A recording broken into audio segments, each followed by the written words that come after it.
আপনার ডিম পাড়া হাঁসের যদি খাবার গ্যাপ হয়, আপনারা জানেন প্রোডাকশন কততে নেমে যায়।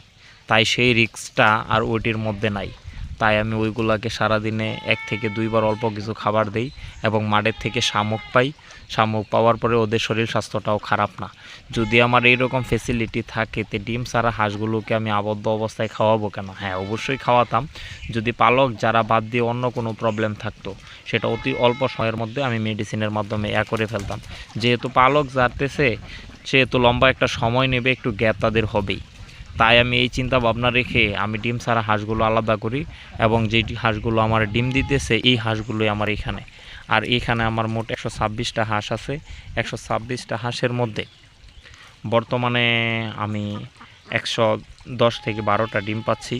আর ওই হিসাব আমি করতে গেলে 86-87% প্রোডাকশন আছে আমার এই খামারটার মধ্যে। আপনারা সবাই দোয়া করবেন যেন আমি